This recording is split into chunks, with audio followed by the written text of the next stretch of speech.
to cheer the wanderer lone and tempest-tossed. No storm can hide that peaceful radiance beaming, since Jesus came to seek and save the lost. Give me the Bible, holy message shining. Thy light shall guide me in the narrow way. Precept and promise, law and love combining, till night shall vanish in eternal day. Give me the Bible when my heart is broken, when sin and grief have filled my soul with fear. Give me the precious words by Jesus spoken, hold a faith's lamp to show my Savior near. Give me the Bible, holy message shining. Thy light shall guide me in the narrow way. Precept and promise, law and love combining, till night shall vanish in eternal day.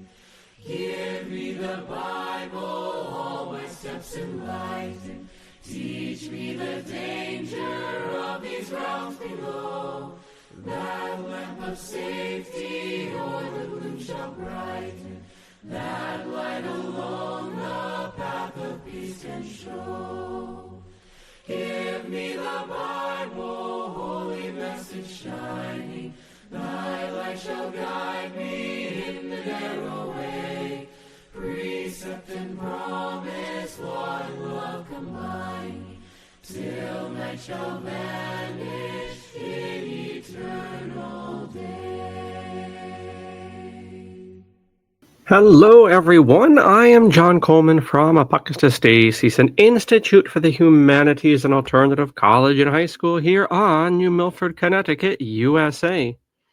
The purpose of this broadcast is to carry on with our discussion on Hedonistic Puritans, America's Reformation Legacy. And this, of course, is part 2 of 2. I did not want to rush this valuable presentation, and so I cut it off at about an hour and a half, which is long enough for you, and it's long enough for me. I have no idea, as I said last time, how people can possibly do these 4 and 5 hour podcasts. But here we are, in any case, and we'll get queued up momentarily. The hymn there, charming piece, a pretty piece, was Give Me the Bible. And of course, we're looking at the Reformation. As of this recording, we're still within the octave, so to speak, of the Reformation Day, which is a Protestant commemoration. And America really is the legacy, or rather contains all of the legacies of the 16th century religious implosion. And so we're now getting into the really, really juicy stuff here. Everything in part 1 is necessary, but now we start really getting into some cultural history here. Now, I should point out, as we're setting out, that this is a sociological and an historical presentation. This is not an apologetical or theological meditation. There's plenty of that out there if you're so inclined. But we're looking at these more worldly aspects of the Reformation and these cultural artifacts. You know, before we get too long in the tooth, on one of the forums that I posted this in, the first half, not even the full presentation, which might run out to 3 hours or 3.5 hours, someone just with half the presentation requested a boil down. This is the hour that we're at. Okay, I don't know how long this will run. We'll say it runs 3.5 hours. This is the boil down. 3.5 hours is the boil down of the last 500 years of history. This is the boil down. It's the boil down of decades of my reading. This is unbelievable how little attention people have, that they can't even sit through, forget about a 3.5 hour presentation, they can't even sit through an hour and a half and understand the thesis that's being made. Unbelievable. This is why you don't read comments, I suppose. Within half an hour of my posting this on certain sites, people were saying they couldn't get the thesis. Well, they obviously had not seen the presentation one time, let alone the 5 or 6 that you need necessary to understand these points, let alone having done any of the reading. Unbelievable. Well, we have lots of reading ahead here, and I know you're not as useless as those commentators were. We do have plenty of reading and articles to get into. Last installment of Hedonistic Puritans, I had referenced my article, which I think is very necessary to understand the thesis here. The idea that Christianity, as it grew up in the Mediterranean basin in the first millennium, was a merger of Hebraic bones, biblical revelation, Jesus, morality, all that stuff.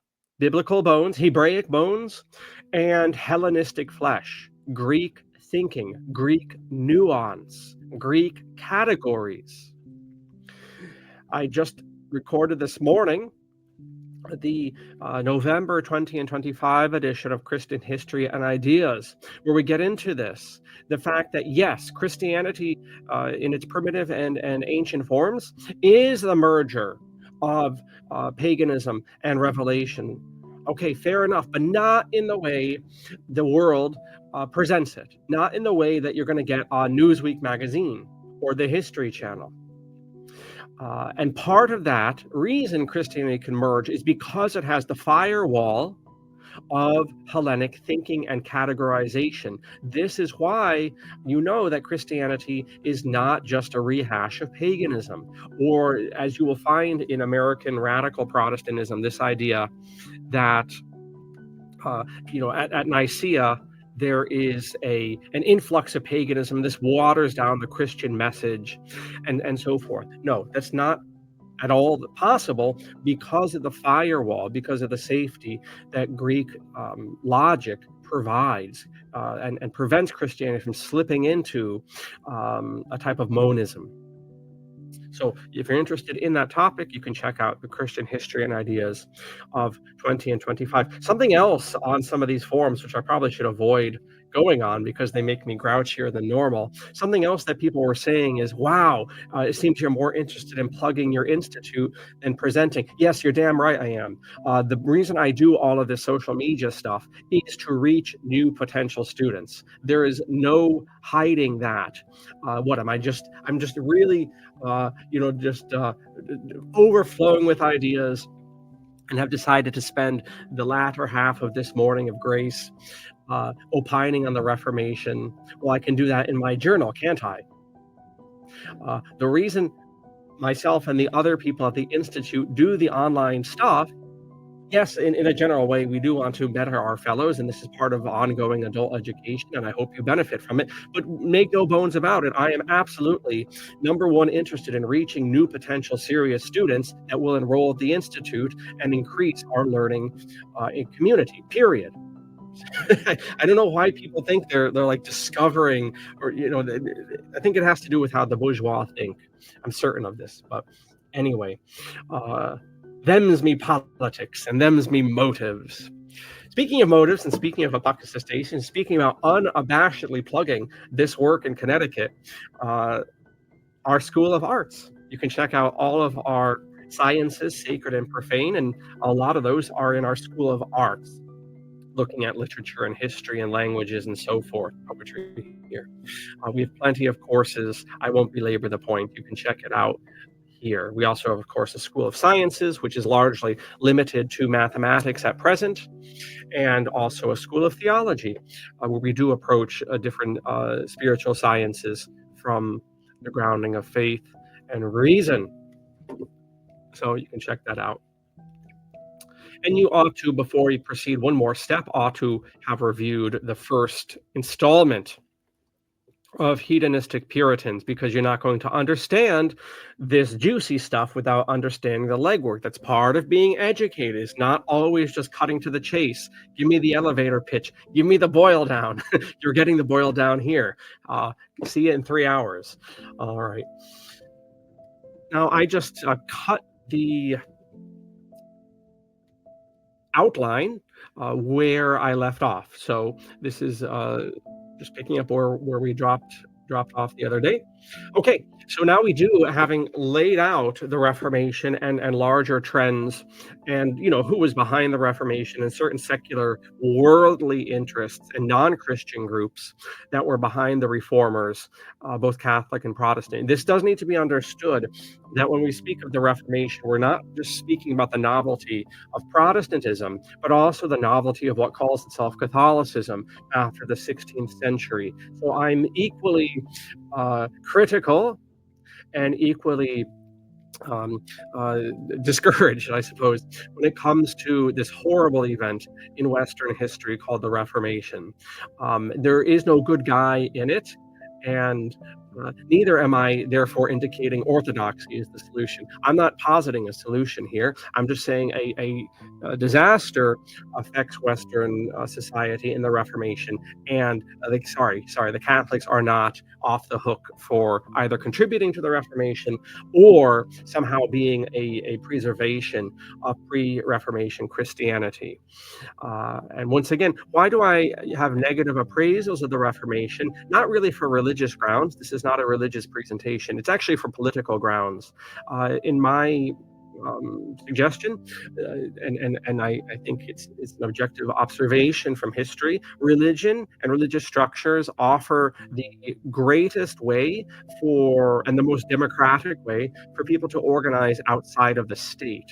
The reason I say the Reformation was a terrible thing, and I'll use dolorous adjectives throughout this presentation as I did last time around, is because after this event in the 16th century, a century of events that we call the singular Reformation, after this is done, there is nothing stopping the civil state from dominating all spheres of life.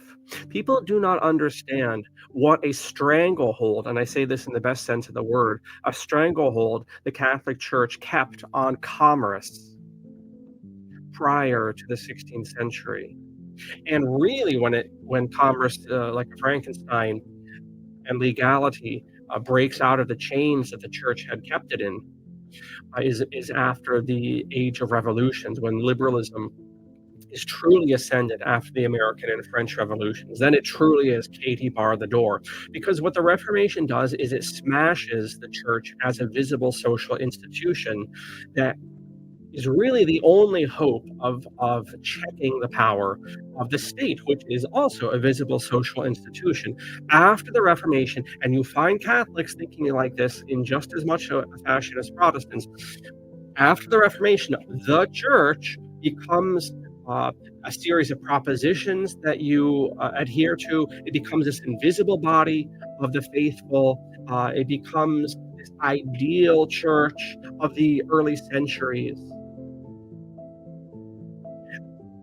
It is not your bishop on the corner and his presbyters and his deacons who can have people organize around them, just like the children of the world are organized around the state. After the Reformation, that no longer is a viable reality. Christianity is shattered into dozens of different sects, Catholic and Protestant. And so, I mean, you're going to have to wait till the 19th century before Ultramontanism really becomes ascendant once again in Latin Catholicism, so-called Roman Catholicism. From the Reformation until the 19th century, the Catholic Church is broken up along national lines, no more or no less than the Lutherans and the Calvinists were, and the Anglicans. The only reason France and Spain agreed to continue being Catholic officially is because the Vatican agreed to piss off, basically. And you had these concordats where the Pope had no authority within these states. It's total nonsense to say that Spain and France and certain of the Low Countries and the Italian city-states were Catholic in the 19th or 20th century idea of the Pope having jurisdiction within these territories, because that was not the case. So we can revisit that some other time. The point is, Christianity is shattered, and guess what? The state and the banking interests and the Jews are not, and they're very organized. And so we can see this trend, which is why in the 18th century you see absolutism dominate in both the Catholic and Protestant territories. All right, so getting to the American situation, you have basically religious radicals being dumped in America, just as criminals were being dumped in Australia. And that leads, of course, to our mutually colorful histories. It's quite interesting. It has nothing to do with religion whatsoever, but it is quite interesting. I watch a lot of nature documentaries. As I was saying the other day, it keeps me somewhat calm from all the politics and whatever. And a fair amount of those come out of Australia, as the case may be. And it is so interesting that you have, the descendants of English settlers, criminals and radicals, whatever, and how we develop two very different accents. That would be a fascinating study, how the American accent and the Australian accent developed so very differently. In any case, sticking with America, you have all of these sects. So most predominantly in subsequent history, you have Calvinism. John Calvin is often called the founder of America. And the reason is his thinking dominates all subsequent American history. When you look at national histories, you'll often see, I suppose you'll always see, that one section of the so-called subsequent country, one section, dominates the nation. You can see that in China, right? If you want to be nerdy about it, what do we call Chinese? We call it Cantonese, because this one section of China has dominated that larger landmass for a long stretch. So much so that its language has shot through the countryside. The same with the Hejaz in Arabia, with Paris in French history, with the area that London is situated over the British Isles. And when it comes to America, it is Calvinist New England which dominates everything from, we'll say, Maine all the way to Hawaii. All Americans, to revisit our first stretch together, all Americans are Calvinists. I do not care if you or I are atheist or Baha'i, agnostic, Rastafarian.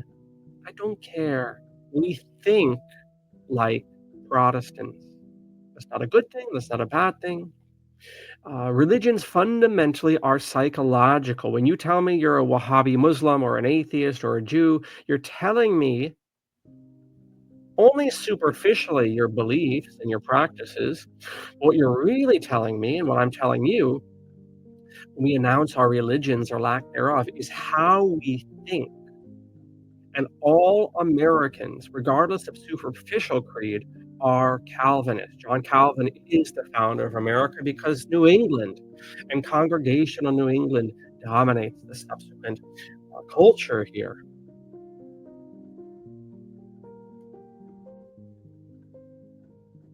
Now, to understand especially the eccentricities of American religion, checking the tech as we must always, you must bear with me.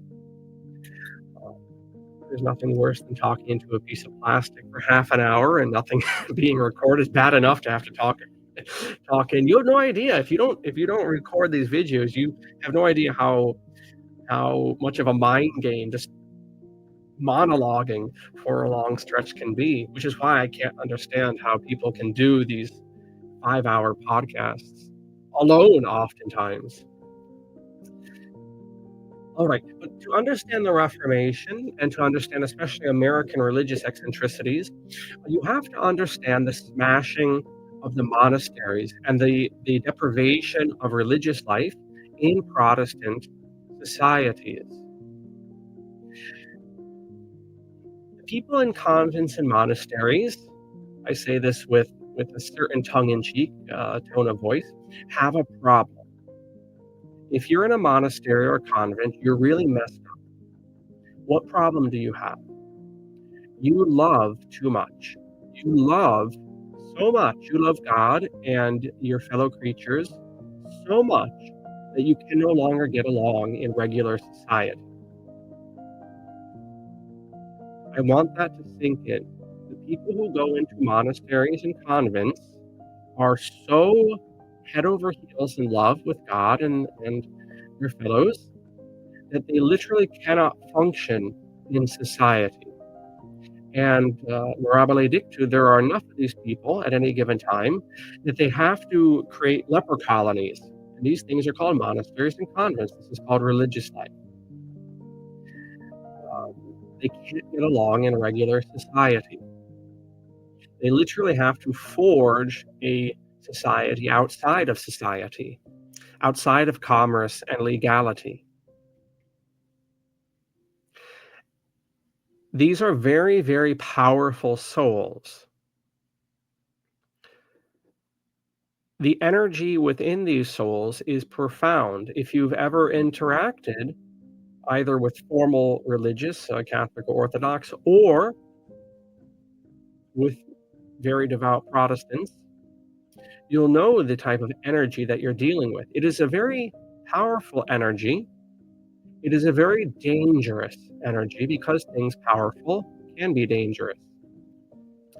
And one of the reasons Christianity developed the monastic tradition, yes, is to provide a haven for these beloved souls, but also, frankly, to get these souls out of the general population, for the sake of the general population as well. The same energy which will have you renounce the world, the flesh, and the devil in a very extraordinary sense, and more so embrace the theological virtues of poverty, chastity, and obedience, perhaps stability, and some other special vows as well. That sort of personality, that energy can also destroy people and societies which are not on your level. The same energy which can produce unbelievable amounts of asceticism, of prayer, of sacrifice. Think of the Christian monks in Egypt standing on pillars, walking around butt naked in the cold. In Ukraine, there's some saints in Ukrainian and Russian history like this, or in the heat of the desert, completely disheveled, wearing hair shirts, flagellating themselves, fasting, sometimes fasting only on the Blessed Sacrament, and so forth. These souls and this energy is rare. And when these sorts of people interact with those on a lesser spiritual plane, they very often can cause problems. And in fact, if you want an example of this, look at the first 300 years of Christianity, where there was no monastic tradition. You had basically monkish souls running head on, almost fanatically at times, into the civil, very low vibrational spiritual state. And this produced a tragedy and a triumph in Christian history called the Age of the Martyrs. Eventually, Christianity, one, didn't have easy recourse to martyrdom, which actually bummed people out if you read some of the sermons of Augustine, who's living in that generation after Nicaea. But also, the souls that go into monasteries are also, just to be frank, the souls that can destroy a church. They can destroy a family. That energy of pure laser beam focus on the divine and on love and devotion and sacrifice, that can very often turn sour. It can be judgmentalism, it can be pharisaical, it can be very sectarian. And where I'm going with this is to understand American life. You have to understand we have no monastic tradition, and the religious groups that come here, largely Protestant, don't have monastic life. And the Catholics who come here are largely bourgeois and aren't interested any more than the Protestants really in religious life, though they nominally, theoretically have recourse to that. Which is to say, consistently to understand American society from the colonial days until now, you have to understand those sorts of rigorous souls are out and about in the general public. And usually what ends up happening to these sorts, if they don't just go and start new religious sects, which is a chronic reality in America, what they will also tend to be attracted to is not religious, rather, but political agitation and political devotion. When you see people coming from Connecticut just up the road, like John Brown, who comes from Torrington, uh, which, well, nowadays it's Torrington. In his time, it was Litchfield. The boundaries, you come to find, have changed. Um, when John Brown comes to prominence in America, that sort of person, look him up. Here, I'll look him up. Let's look up a picture, shall we? I mean, you're looking at a first century monk. If you wanted to see what did Saint Simeon Stylites look like, what type of look did Saint Simeon Stylites, who stood on a pillar for 30 years, have in his eyes? He had crazy eyes like John Brown. John Brown, of course, you're going to give me a little postage stamp picture. The crazy eyes still come through. John Brown would have been a monk in any other century. He happened to be born in Protestant America, and so he becomes a political radical. And that is very often what you'll see. That's one of the legacies of the Reformation in these states united, is the civil religion, and we'll get to that. But very often, monkish, saintly souls have no outlet in these United States, and so they will become some of the most outstanding political radicals in our history. Primitive and certainly ancient medieval Christianities, they had discovered this idea of states of life, that you would have a religious vocation or a single vocation, and then if you couldn't hack that, then you could have a family. In Protestant societies, you only have the option of having a family. And so that also eventually, much later, will not just produce religious radicals, but will produce sexual radicals. Because not only do you not have a place for religious, monkish, nunnish souls, but you also don't have a place for the celibate. And so it is my contention in much later American history that this will explain the LGBT community, partially. The plastics in the water will explain that. Changing social standards and acceptance will also change that. It's not one single thing, but I would uniquely like to offer this, that one of the reasons you see this group becoming more prominent is the lack of a religious life in America. There is no socially acceptable place for the virgin in American life. In fact, in this country, people make films mocking this. There was a filthy film by Steve Carell called The 40-Year-Old Virgin on this very point. Because in American life, there is no place for the celibate. You must have a family or be considered a weirdo, even though in our day, it's very difficult without becoming completely enmeshed in the capitalistic system, becoming a total wage slave, even to raise a small family of 2 or 3 children, let alone a more robust number. So these are some of the knock-on effects of not having a religious life in America. And another example, this is becoming very clear even by the mid-19th century, is that these monkish souls, very rigorous, who are now living in society, often they will have families.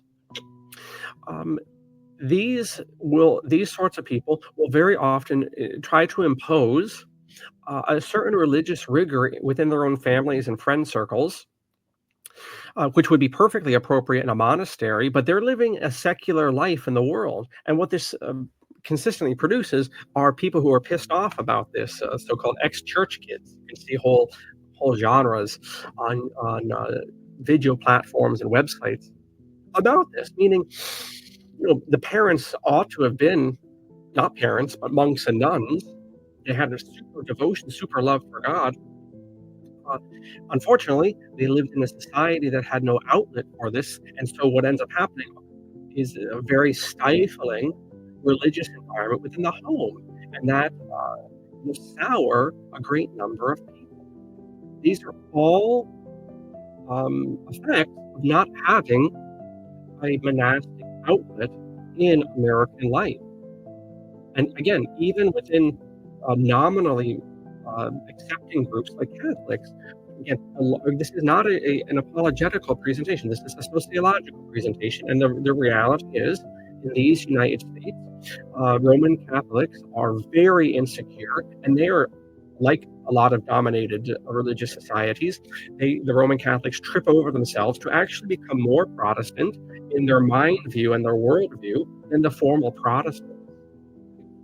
And you'll often see this phenomena in conquered peoples. American Indians are the last people who are wearing cowboy clothes non-ironically. Japanese, who were conquered in the Second World War, are the best dressers in the Western world. Iraqis, after the United States war slaves conquered them, which is a very specific legal term, there's no lawful right to do it, but the fat kid on the playground who's sitting on your scrawny hide, he has conquered you. He has no right to do that, to dominate you by brute force, but so he has. And the Iraqis who were conquered 20 years ago, now they're all wearing sleeve tattoos and driving motorcycles and playing rock music. This is a consistent thing that conquered peoples will fall into. They become more of their oppressor than their oppressor. And the Roman Catholics in this country, because of their history, are very insecure and very often will become more bourgeois than the bourgeois Protestants. Protestantism, if you're not aware, is a fundamentally and consistently middle-class phenomenon, which is one of the reasons you don't see it before the high medieval period. You start seeing souls like that, like Savonarola. You don't see that sort until the bourgeois really comes into its stride in the 15th and 16th centuries. Another effect of the Reformation in American society is the disaster of sola scriptura. Now, the most radical Protestant groups are the ones that got dropped off here or decided to flee here. And unlike continental European Protestantism, as I said last class, and I've said in other occasions, there is something very there's something very bipolar in the American consciousness. We have extreme sports, we have extreme eating competitions. This is very American, the extremism of America. And part of that has to do with the type of Protestants who came to America, as I say, were the most radical and therefore the most Semitic Protestants. Go back earlier in this presentation or to the first installment. I had said that Mediterranean Christianity was the merger of Hebrew culture and a Hellenic culture. What the Reformation is the rejection of the Hellenic flesh of Christianity. So what you're left with is simply monistic, not monistic, monistic desert Abrahamism with no nuance whatsoever. And so the religious sects that set up here, when they affirm sola scriptura, they don't mean it like Lutherans or even traditional Calvinists, or where sola scriptura is a talking point, but they don't literally. None of those groups, none of the three main branches of European Protestantism, once again, Lutheranism, Calvinism, and Anglicanism, none of them literally believe sola scriptura, right? They believe sola scriptura in the sense that the Bible must be the foundation of Christian doctrine, but they don't literally mean the Bible is the only source of revelation, right? Traditional Protestantism makes appeals to church councils somewhat, makes appeals to some church fathers, especially St. Augustine, we talked about. It makes appeals, to some Christian history. This has some authoritative footprint in the Christian consciousness. But the groups that settle in America eventually come to a literal implementation of sola scriptura.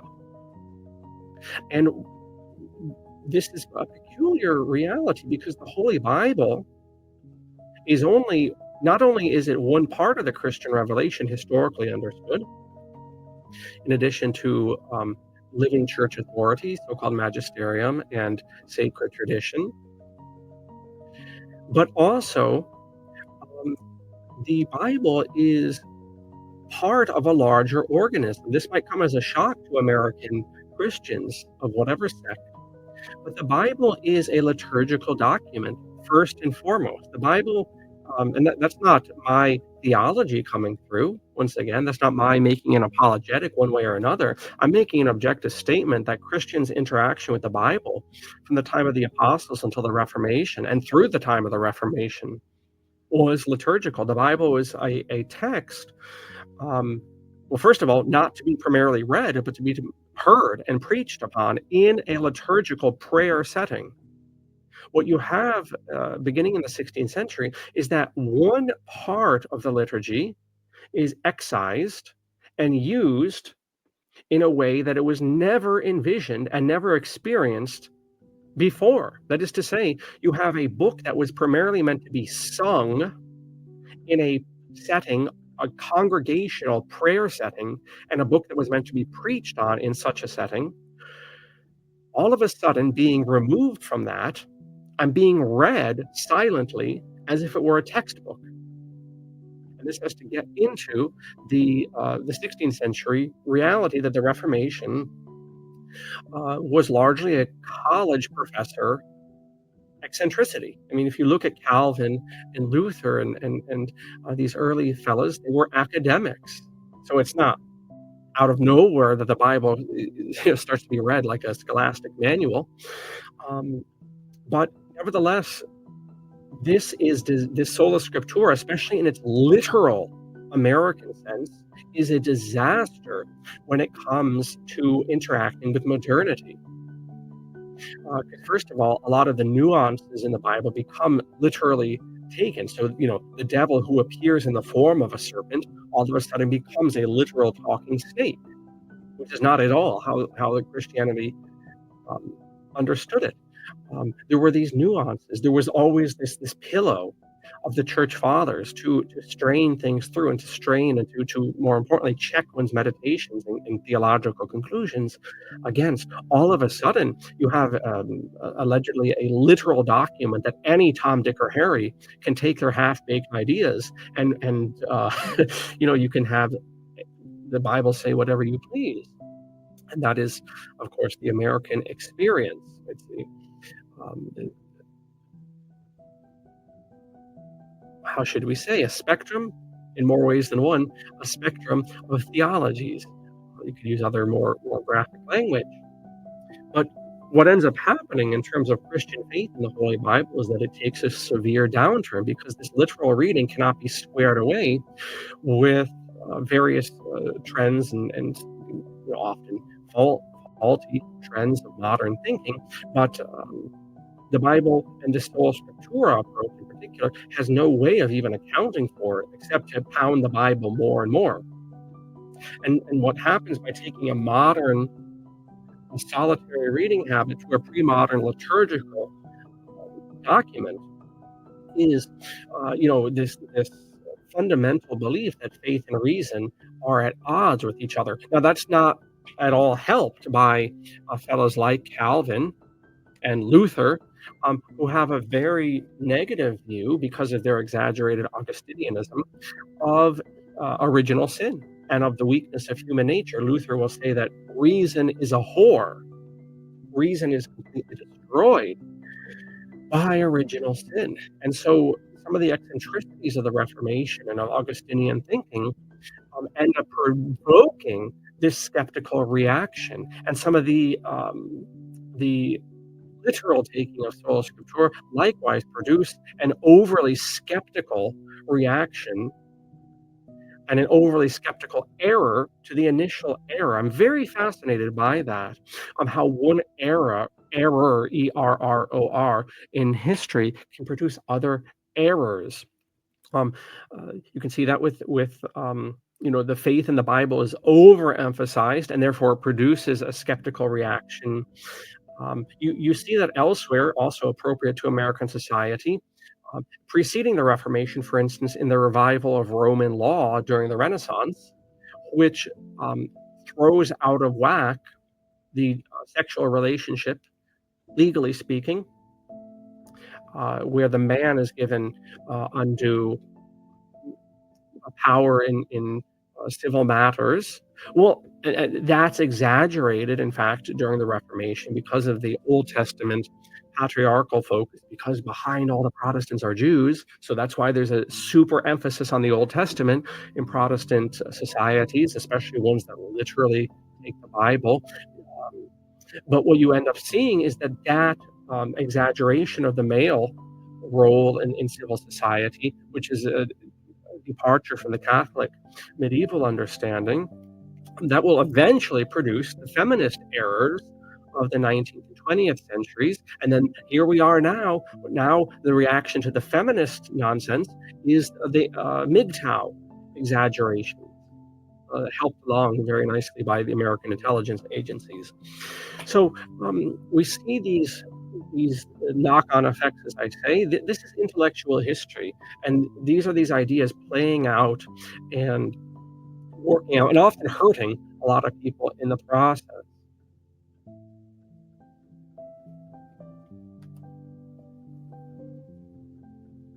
Then you have the civil religion.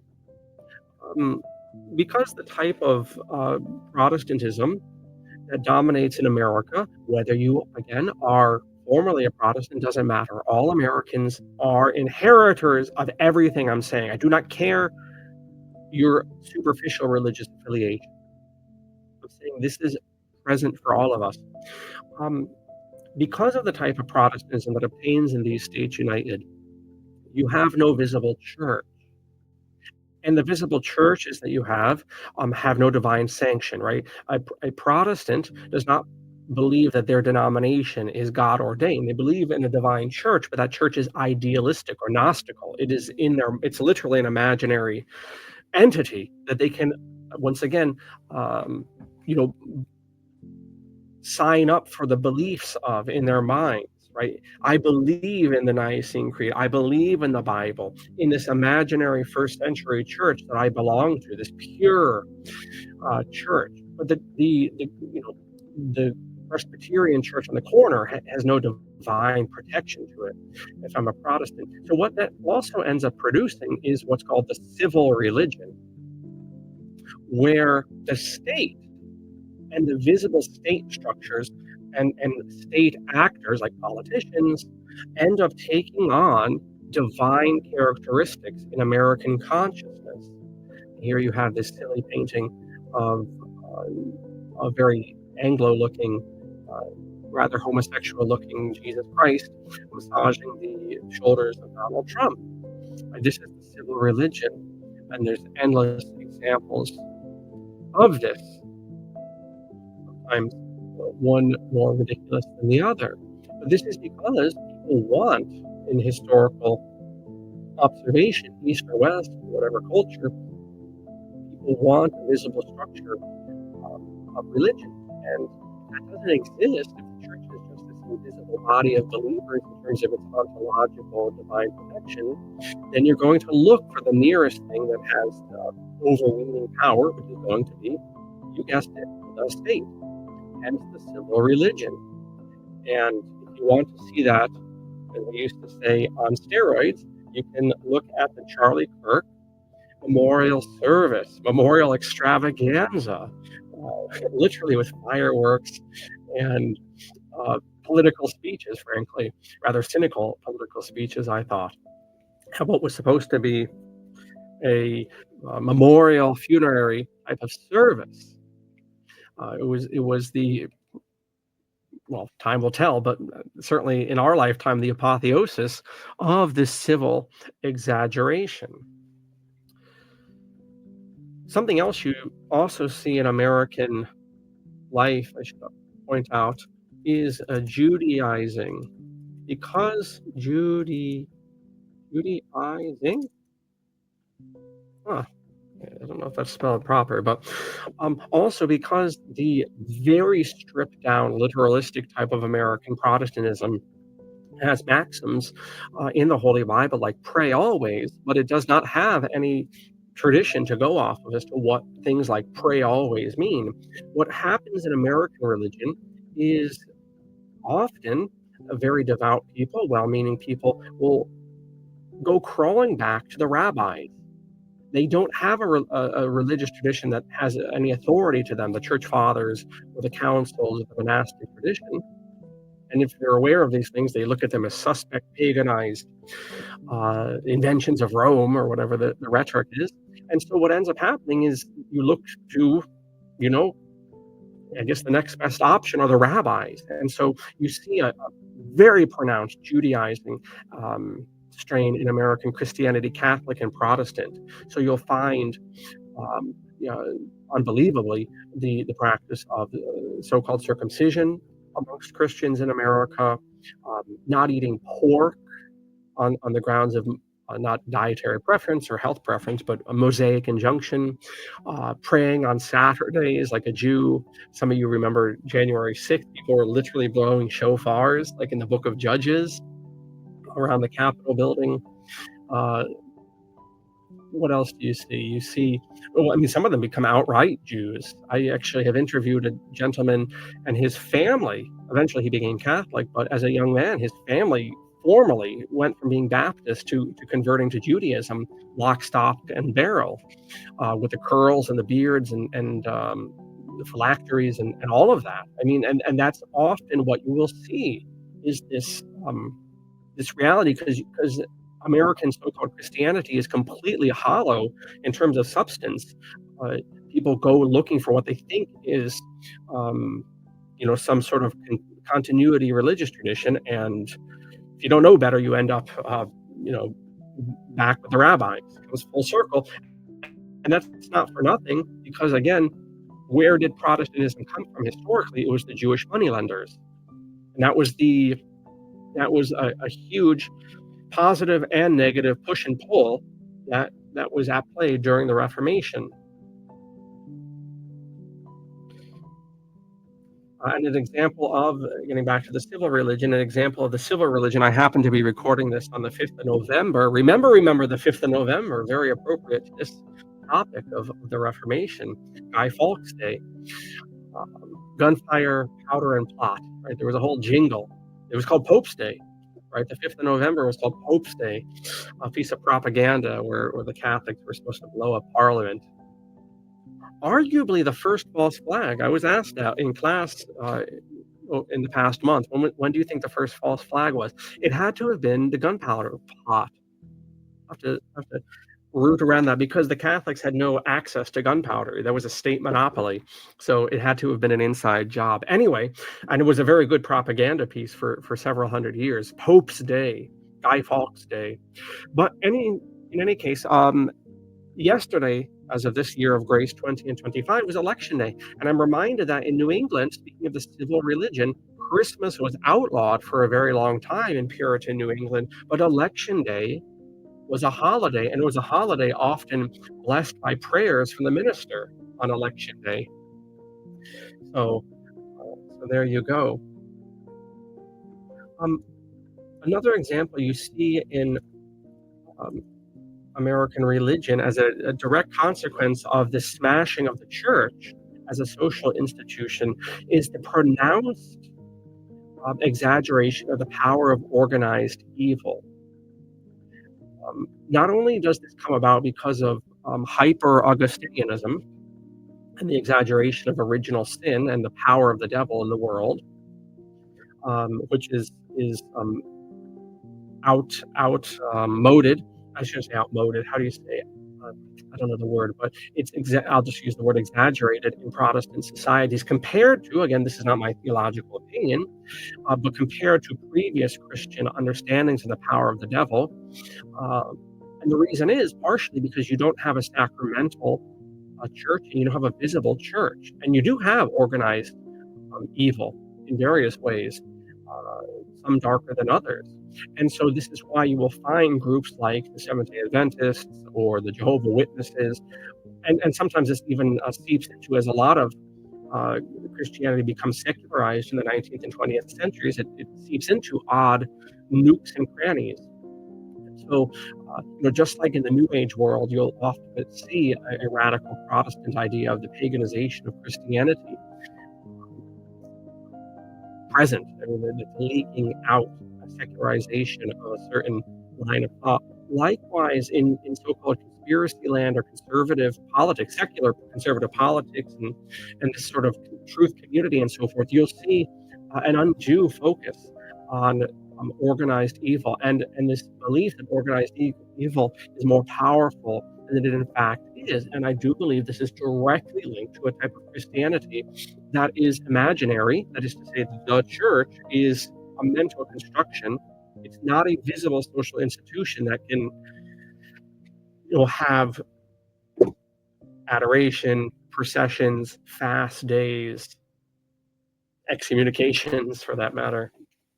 And so you'll see things like satanic panics and online fads and so forth. Some of you remember the Wayfair stuff. I'm not saying there isn't things to that or Pizzagate or whatever. I'm just saying that there is a more and unduly powerful AI. That's another thing now. That's the hot thing. COVID-19.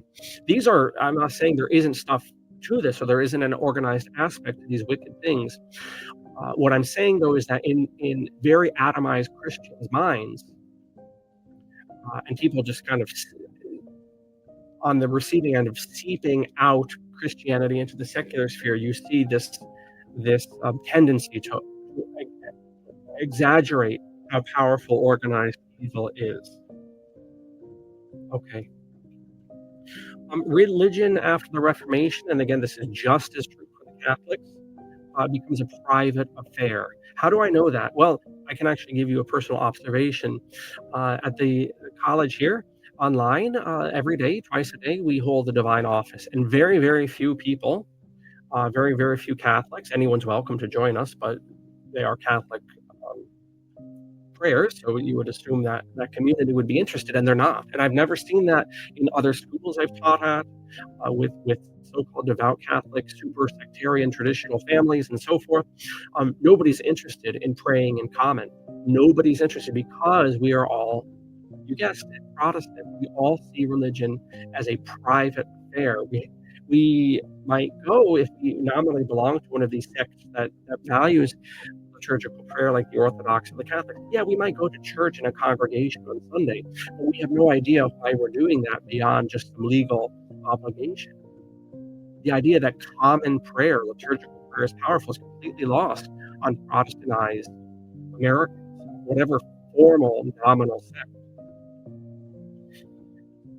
The power of prayer in common is weakened, and actually now we're, we will dip into the numinous, and I'm going to suggest that because Christianity and Christians are completely atomized and each one is off praying by themselves, because after all, after the Reformation, salvation is an individual concern, a bourgeois individual atomized concern. It is not a common concern that we're all on the path to heaven and we all have to help each other out in a liturgical communitarian fashion.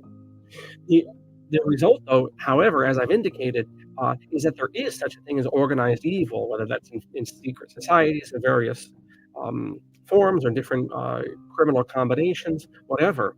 And so just like after the smashing of the church, there's nothing to stop the continued amalgam of state power. Likewise, after the smashing of the church as a single social institution, there's nothing really socially to stop organized evil. Because you have just a million Lone Ranger Christians out there all saying their rosary, saying their devotions, They have no consciousness of praying in common and how powerful that can be. So organized evil grows because the Christians are shattered into each individual is their own concern, right? All that matters is the individual salvation in Protestantized Christianities. Interestingly, and very much of a cultural note, what you see are ghosts and spirits in Protestant societies become associated with evil automatically. And in time, this will produce the Anglo-Saxon horror genre. Because the Reformation and especially the American literal sola scriptura uh, only has access to one single story from the Book of Kings, the summoning of Saul, all spirits and ghosts and all preternatural phenomena is assumed after the Reformation to be evil and to be an outworking of the devil. Very different than the previous consciousness. These were souls more times than not, souls in purgatory that needed prayers. And that man interacted with the spirit world in a much more diverse way prior to the Reformation. And there's a great article that I'll bring up. I just want to check the tech here. And that article, I think we can dive into our proper articles in this stretch, is from Catholic Answers, so they have an axe to grind. Is Halloween demonic? The truth about All Hallows Eve.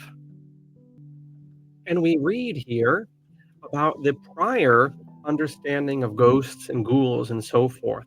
Hardly the demonic cast that it takes, even in secular Anglo-Saxon society like these United States hereafter. The celebration of Halloween began in the early church to honor collectively all the saints who have given faithful witness. And again, this is coming from a place of faith, and in particular the Catholic sect. So it's not quite objective, but there are some nuggets to glean from here. If you're used to modern day celebrations of Halloween, that may strike you as strange, however. If you're used to modern day celebrations of Halloween, the preceding statement that Halloween was in the early church may strike us as strange. However, the word Halloween derives from All Hallows Eve from the German. There is no substantial evidence in Halloween a Christian holiday that Halloween has pagan origins. You hear this every year from Protestantized Americans, even secular Americans. Some have argued that the Celtic tradition of Samhain was adapted by the church to convert members, but this is not true. On the contrary, Halloween's origins are Christian. I might suggest that only after what is called circumcision in these United States, if you want to see how Judaized and Protestantized American Catholics are, only after that mutilation would be the appraisal of Halloween, especially amongst the more so-called devout of the Catholics. This idea that Halloween is pagan has flowed directly from evangelical Protestantism into these more rigorous Catholic lay circles. You'll notice a lot of these eccentricities are lay, are found in the laity, just like Protestantism, because it's a bourgeois movement. Some have argued, indeed, I read that already. Samhain was a festival that marked the beginning of winter in Ireland, but the historical evidence does not support the idea that it involved jack-o'-lanterns, witches, ghosts, or religious ceremonies. Most of that comes, in fact, from was it the Leprechaun series? It was a Leprechaun or one of the goofier Halloween. There was one here, and I guess this isn't the article that I had in mind. I will link the proper article. But there was one that made the point directly about the Reformation, because at the Reformation, not only did you strip out books of the Bible, the liturgy, the church councils, the canons, the saints, the monastic tradition. I don't know what's really left of Christianity after the Reformation, except a misreading In light of previous Christian experience, not in my opinion or not in my theological axe to grind, but in terms of objective Christian experience, a completely different way of interacting with the Bible. Not only did you have all of that, but you also had no more purgatory, right? So you're limited to one story from the Holy Bible, and you have no way to account for people who see ghosts and all sorts of shadow creatures and so forth. So they must all be demonic. They all have to go into this category because you have no place to put them in this new sort of Christianity that obtains after the 16th century. So I will dig up the proper article. This is not quite it, but I've made the appropriate points that I wish to in the recording part. There's John Calvin again. I guess we can check in with him.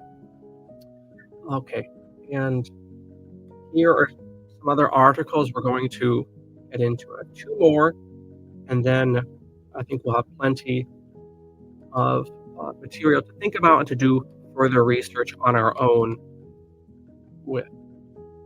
Okay. This is from the Substack website, which is kind of a neo-blog website, kind of very reminiscent of 20 years ago, and yet rather social media-like in its own way. And this is from Spencer Clavin, essay number 13, The American Revival, A Nation with the Soul of Many Churches. And he's going to argue here that there are different trends in American life from different trends in formal Protestantism. Mr. Clavin writes, there's talk of revival in the air. Some of us have been predicting it for a while, but now there are little sparks of religious faith flaring up all over the cultural landscape, among young men of Gen Z, for instance, and on some college campuses. At high-powered functions in Silicon Valley, as I'm recording this, a very strange man called Peter Thiel is giving a closed-door series of lectures on the Antichrist to the various eunuchs and priests in Silicon Valley. And I think one of them was naughty and published the notes from the first installment, and he was not invited back. You wouldn't want to do that, I suppose. I mean, look at so if the guy who's giving the lecture tells you not to announce what he's talking about as regards the Antichrist, and he runs this AI behemoth, Peter Thiel, I think he runs OpenAI, and you go on the computer and you publish it, do you not think that the man who, this gangster who runs a large part of the internet has access to spying capabilities that equal a nation state? Do you not think that he'll catch on that you published his notes and know exactly who's done the publishing? I don't know what people are thinking sometimes. Church attendance generally continue to decline, but there are signs, continues plural, present, to decline. But there are signs that the momentum may be shifting in key places. Bible sales in America ticked up by 22% last year. I wonder how many of those Bible sales were the Trump Bibles. Talk about the civic religion. You know the Trump Bibles, don't you? With like the Declaration of Independence on the front cover and a picture of Donald Trump. I'm not making that up. You can look up the Trump Bibles. I don't think President Trump is much of a Bible reader, but it doesn't stop him from selling them. Global turmoil, a technological revolution, and rapid public mood swings. It's just the sort of moment when you'd expect people to lean for stability on its ancestral faith, which raises the question, just what is America's ancestral faith exactly? G.K. Chesterton had a much quoted saying that America is, quote, a nation with the soul of a church, unquote. It might have been more accurate to call it a nation with the soul of 4 churches or 5 or 10. This, America, this is a Christendom's first great post-Reformation country. Formed in the wake of Westphalia, we talked about Westphalia last class. Westphalia is this Congress, council in 1648. You must know that year. It's a very important year in Western history. It's probably, I would say Westphalia is probably one of the most overlooked significant events in the teaching of history. What Westphalia represents is literally the handover of the Western Imperium from priests to attorneys. It's literally the formal, almost liturgical changing of the guard. America is the first nation to arise after this event. Its settlers were amongst the first generations to come of age in a Europe whose official religious teaching and practices varied radically from country to country. Many of them traveled to the New World, fleeing persecution for their heterodoxy, which they brought ashore with them. I said earlier that all people with religious vocations in Protestant societies have nowhere to go. And that can cause problems. And so you have many of the sects that come to America, these very earnest, fanatical groups. Well, the reason they have to flee persecution, to my point, in Europe, is that these souls were stepping on everyone's toes. They should have been in monasteries as monks and nuns, but they weren't. They were raising families in the civic order as bourgeois, and they weren't getting along. They were, in a sense, really creating the same sort of social problems that caused the martyrdoms in the early church, except that the society they were in the 16th, 17th, 18th centuries interacting with was much more Christianized, so it didn't lead to the type of bloody persecutions, often, not always, that you saw in the pagan societies. Clavin goes on, despite the wild transformations that have ensued, in its deepest impulses, America remains what it has always been, a Christian nation, I would say a Protestant Christian nation, with the soul of many churches. 4 origin points. In Albion Seed, a landmark study of the American colonies, the historian David Hackett Fisher identified 4 distinct British subcultures that occupied what would become these United States. Each one come with its own form of Protestantism. And again, we'll see these 4, and some of these denominations will formally continue. All of them secularize and go on in ways their founders and participants could probably never have imagined, to inform secular American consciousness as well. There were, first of all, the Puritans of Massachusetts. I think we had them praying early on. All right. Here they are on the Mayflower. Here we go. Right. These are your Massachusetts Puritans.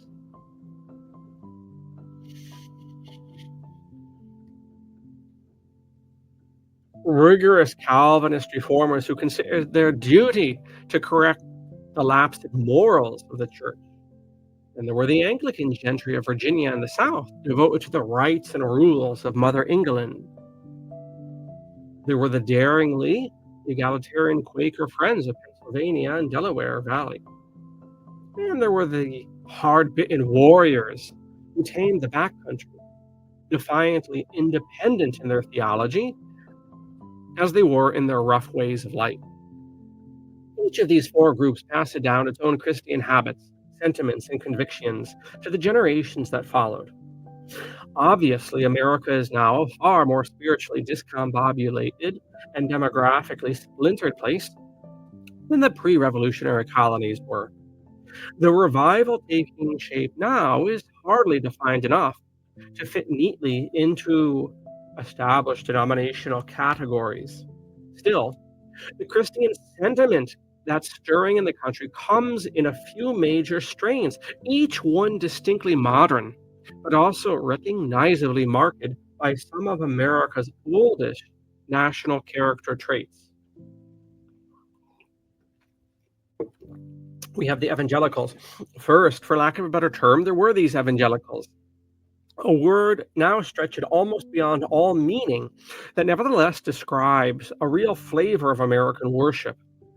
When the New York Times reported on the high proportion of religious men relative to women in Gen Z, it focused on the Texas Southern Baptists at Grace Church and its offshoot, Hope, When the small town of Asbury, Kentucky, played host to an impromptu outpouring of worship at its local college chapel. Some of you remember this a couple of years ago. This made the rounds in certain circles. I certainly recall this, the Asbury Revival. It went by. The atmosphere was similar: picture, guitars, projectors, and altar calls. The evangelicals have inherited a little of the Puritan spirit. They need to defend rigorous morality against the decadence of mainstream culture. So it's about denying yourself and denying the lust of the flesh, unquote, said Kitron, Farrier of Grace Church. That's a great, amazing Protestant name. Kitron, like Kitron Valley, I should think. There's the old rigor of the reformers in the evangelicals, the insistence on the unvarnished truth, stripped bare of inessential luxury. Now, earlier in this presentation, obviously rather sympathetic to Catholic Orthodox position and aesthetic, I had griped about the stripping of books of the Bible, the monastic tradition, the church councils, the church fathers, the canonical system, the canons, I should say, spirituality, the liturgy, the proper use of the Bible, historically understood. And yet, in fairness and trying to be balanced, is, give me some breaks, won't you? But if you're of this evangelical Protestant strain, you're going to say, we want the pure gospel without inessential luxury. Right? All this other stuff is fluff. It's nice, maybe, but it's not essential. And that would invite another discussion and another presentation as to the real crux of the Protestant thesis, which is worth mentioning in passing here, which is what is essential. What is the essential gospel as opposed to what is contingent to Christianity? So something I might feel as a tremendous, unbelievable poverty, which has done great violence to Christianity. That's my argument of the Reformation Christianities, including Catholicism afterwards. Others would say, okay, maybe, but I just want the pure gospel. I want the nuts and bolts. I need to know what is essential. That is the Protestant thesis, fundamentally, which is how you end up with X, Y, and Z being removed from what hitherto was considered Christianity. So I'm trying to be fair there, and I hope you take that into account. Despite the occasional smoke machine, literally, evangelicals tend to define themselves in terms of plain buildings and clean living, sometimes, like the Puritans, in contrast to other Christians.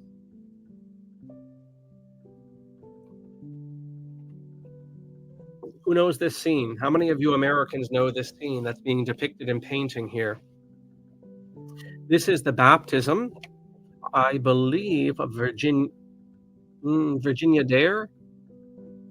I'm not looking at the subscription here. I believe this is the baptism of Virginia Dare. If it's not, it's a Pocahontas. Let's see what they say. Okay, the baptism of Pocahontas. I'll save Virginia for another day. Okay, so one strain are the evangelicals, another strain are the Catholics. Chief among those other Christians that the evangelicals sometimes come into conflict with are the Catholics. 17th century Americans tended to mistake Catholics who represented the old world. Tended to mislike, the word. I did not say mistake. I did say mistake. I did not mean to say that. I meant to say mislike. They represented the old world. In the current landscape, though, Catholics occupy a position closest to the one formerly occupied by the Southern Anglicans. In a country that favors innovation and experimentation, they offered high liturgy and deep tradition. To the surprise of tastemakers and sometimes even the consternation of church leadership, it's the order and tradition of the Catholic ritual that have saved Catholicism from irrelevancy in America's new era of belief. Vice President J.D. Vance is a representative of this trend, a convert, isn't he? One reason why he converted was because he was dissatisfied with the formless Protestantism, right? If going way back, right? Catholicism, like Orthodoxy, is the merger of, yes, Hebraic mythology and Greek form, Greek designations, Greek order, J.D. Vance was dissatisfied with formless Protestantism of his youth. He found Catholics, quote, very intense about the moral rules they want their followers to follow, unquote. That's not very good prose, by the way. Their followers to follow. I would say their adherents to follow. Shame on Mr. Vance's, Vice President Vance's editor. He should never have allowed this. Followers to follow. It's unless you're a poet, you're not allowed that sort of assonance. Okay, so we have the four groups of American churches: the evangelicals, number one; the Catholics, number two; number three, the nearly nuns. But then, near the other end of the spectrum, between law and chaos, there are those people who bought Bibles last year during COVID. Many of them would probably show up on a Pew survey as the nuns. Many of these Bible-buying people are the nuns, lacking formal affiliation with any church. Yet, wars and rumors of wars, maybe Wayfair, Pizzagate, Epstein, wars and rumors of wars, snap riots, end of the world, whatever you're coming across on social media, have prompted them to lean on Christian scripture.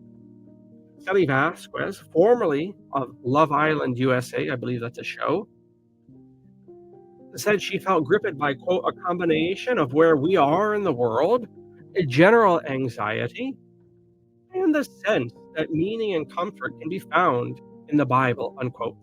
Maybe a reality starlet isn't the most likely candidate for an immediate full-blown conversion, but apparently she's one of many who finds herself unexpectedly nudged in that direction when things start to get real. Here's church service. Everyone is emotional, they're sad, they're moved with the Holy Spirit. So we're chatting in the back. I suppose you can't have a church without background noise. This is called the Quaker meeting. The Quaker meeting. This too, this reality stars statements and sentiments, is very American. It's also very modern. If the nearly nuns have an analog to the colonial era, it might be the Quakers who resisted many of the faith formalities and reached for a more organically direct connection with God. But people like Vasquez are products of a far less robustly defined culture than the Quakers were. More than anything, they're responding to Christianity's ambient gravitational pull, which remains strong even in an apparently secular age. So that's the reality of America. Getting to the larger umbrella of this presentation, America, in one hand, not Christianity, looking at America, is the amalgam of two traditions, right? A chaotic, broad, quote unquote, Christianity, already laid out now for the past 3 hours. That's one strain of America. But the other strain is deistic Enlightenment commerce. So America is this head-on collision in the best bipolar form between extreme chaotic Protestant, Semitic, monistic, black and white faith,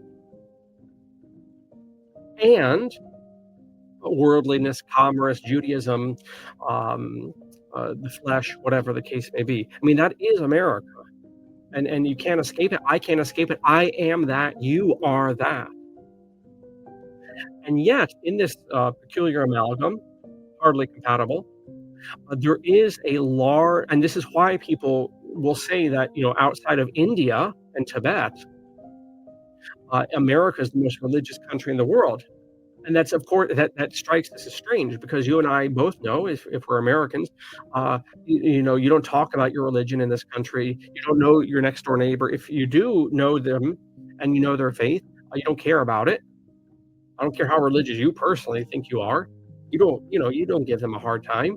Right, on a superficial level, America is secular.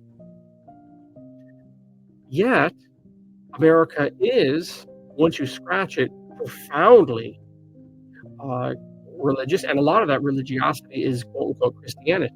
And so these nuns, or maybe people who would have been Quakers and more informal in days gone by, they're simply drawn to Christianity in the same way these same sorts of souls would be drawn to so-called Hinduism if they were Indian, Buddhism if they were in the Orient, Islam if they were in the Middle East, whatever, right? I mean, these aren't necessarily coming from deep convictions, but there is something of the larger culture and what the culture is saying, which invites these souls.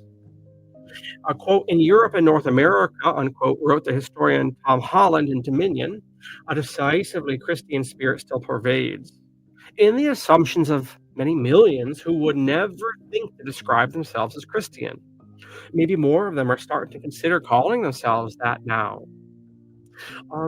Yeah, I mean, if you want to see the legacy of Christianity, even in the secular West, you could read Dominion. I recently went through that book. A lot of professing Christians did not like that book, but I don't think understood the fundamental thesis of Holland, what he was trying to get at. They kind of saw him as a scofflaw, what I took from it. Okay, so let's recap. We have the evangelicals, the Catholics, the nearly nuns, and what's the fourth modern church, and maybe historic church, that has contributed to the American nation of people with the soul of a church, the frontiersmen.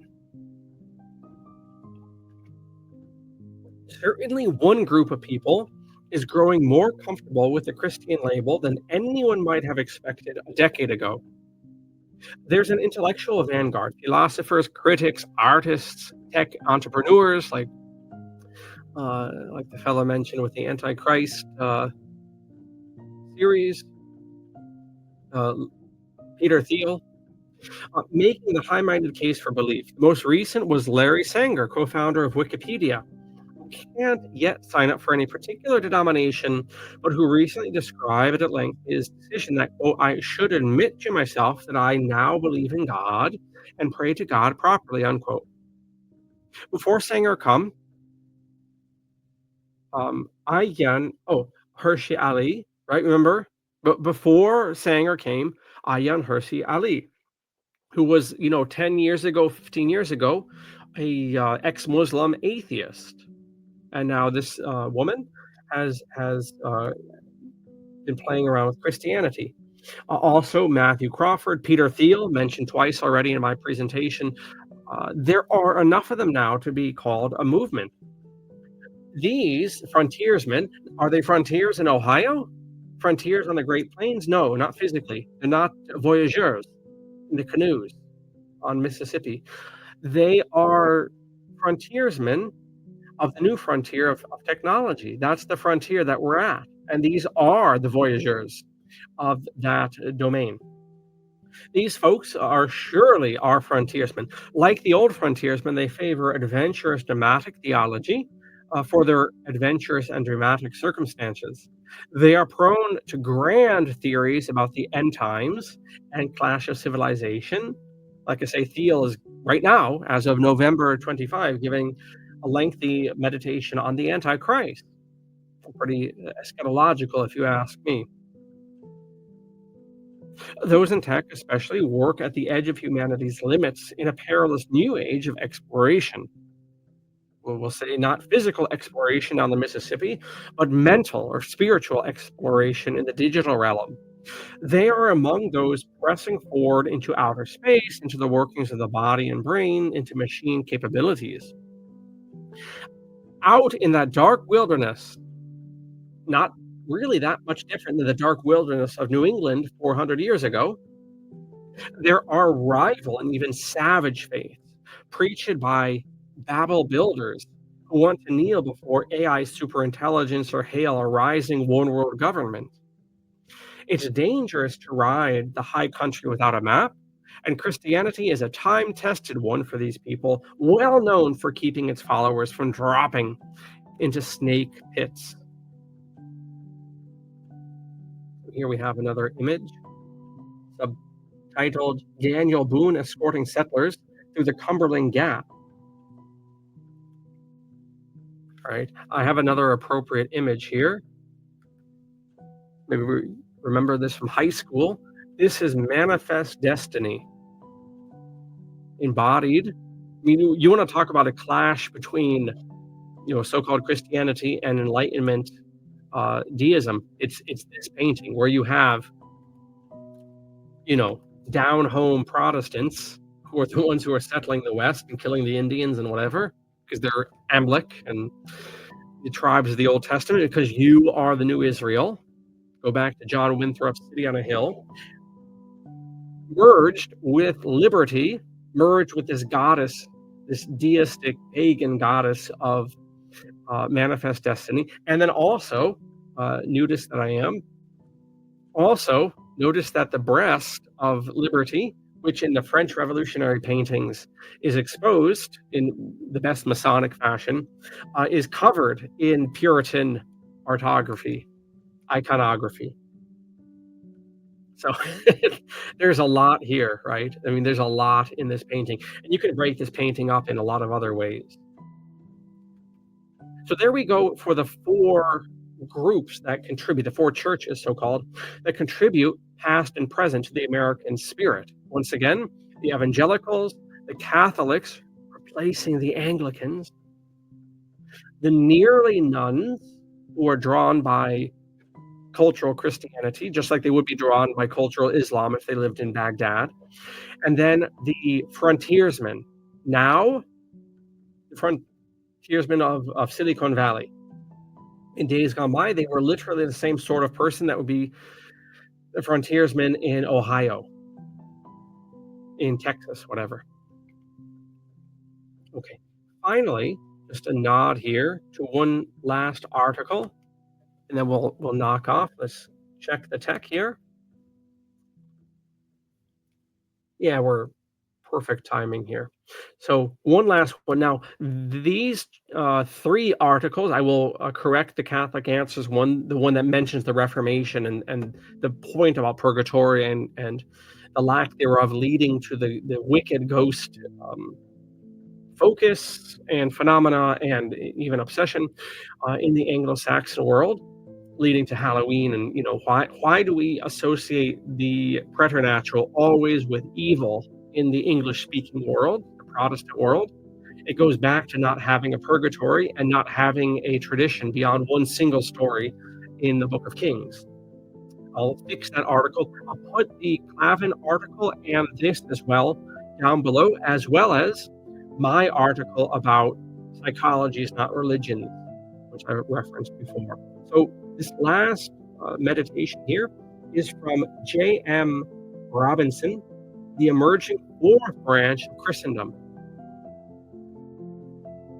Let your man speak. How to keep your church identity.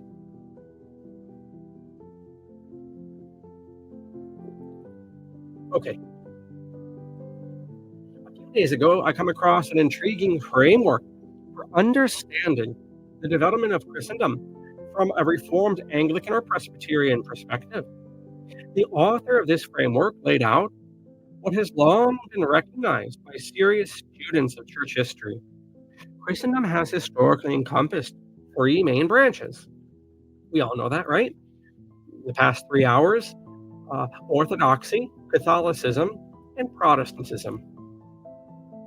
The author suggests that a fourth branch, evangelicalism, has now emerged, distinct in its characteristics and identity from the traditional three.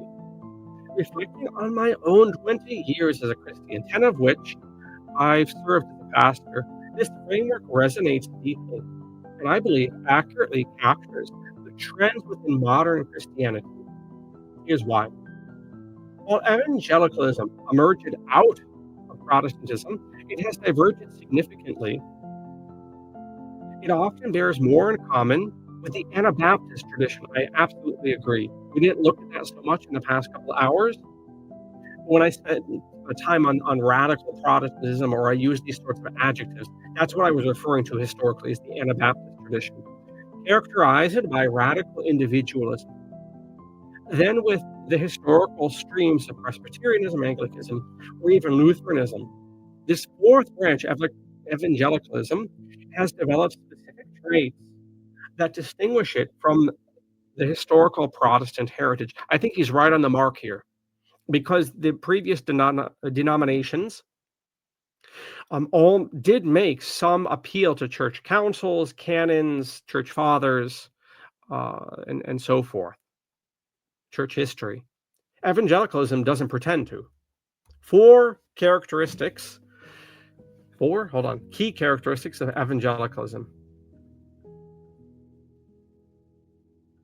Not four, but rather very apostolic. 12.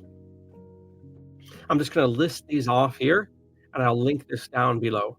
What are the characteristics of evangelicalism? Okay, 1, they're followers of Jesus. 2, the non-denominational identity. 3, charismatic or Pentecostal leanings, the immanence of the Holy Spirit. 4, the Bible only, and that, wow, that should be sola, not solo. Unless he's being funny here. Sola Scriptura.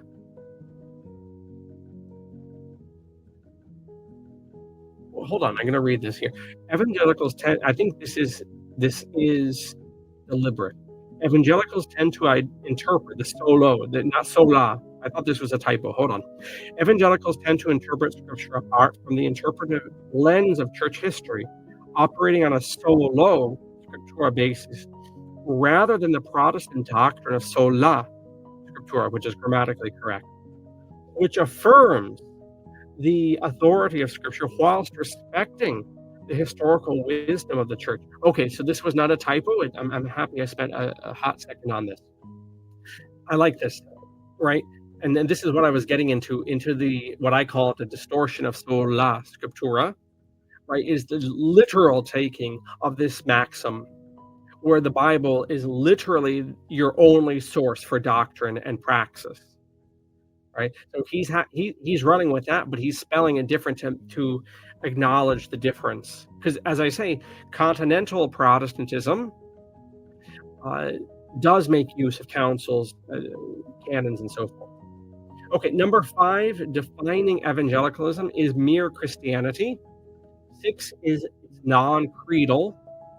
7 is non-liturgical. 8, contemporary worship over hymns, even the rejection of the beautiful Protestant hymn tradition, which we began this broadcast with the Bible hymn that we enjoyed. Number 9 is non-sacramental theology. 10 is congregational polity or church governance. 11 is revivalism, preferably in a tent. And 12 is the megachurch phenomenon. All right, so there's a lot here. I will leave it to your own reading to dive into this head first. So this article and the others referenced are down below. But there you go. There is American religiosity in this octave of Reformation Day. It is a distinct creature. If it's sufficient for you, then so be it. If you are finding that there's an itch to be scratched that you're not finding in American Christianity, well, don't let that dismay you. The purpose of this, if I will now become apologetic, although this was, I trust, a rather well-behaved sociological and historical presentation, but if there were an apologetical axe to grind, it would be the hope that American Christians of whatever nominal denomination who might find that what's called Christianity in this country is very unimpressive, hang on, and more importantly, go to their library and realize that what calls itself Christianity in America, of whatever denomination, once again, including Catholic, is completely removed from how the religion is understood historically, or even without the boundaries of this country, that we're dealing with a very, very minute bandwidth of the Christian story. And that people, if they have this larger consciousness of what is Christianity, which is often, something that doesn't come across most Americans' minds, that they take a look at that before they make any any more substantive decisions. But regardless of any apologetic aim I have in this, I do trust that this was informative because there is a unique American religious identity, and it comes from America, which is the first post-Westphalian nation, and it's going to have all of the characteristics of that time period, including religious chaos and religious earnestness. And there's a lot of things that are beautiful, and I tried to bring that out in my various broadcasts about American so-called Christianity. There's an earnestness there. There's the immanence of God in this moment, which explains maybe some of the chaos. There's a lot of good there, and going forward, we have to parse what's what. But I think I've said my piece in these 3 hours, and so, regardless of what commenters say, can you give us a boil down? Well, here's your 3-hour boil down. And for this, won't you kindly consider our School of Arts, Sciences, Theology, or what else do we have? Yeah, those are the 3 biggies. And then we have all sorts of centers, the Health and Physical Culture Center, Philology Center, and so forth. But yeah, check out our website.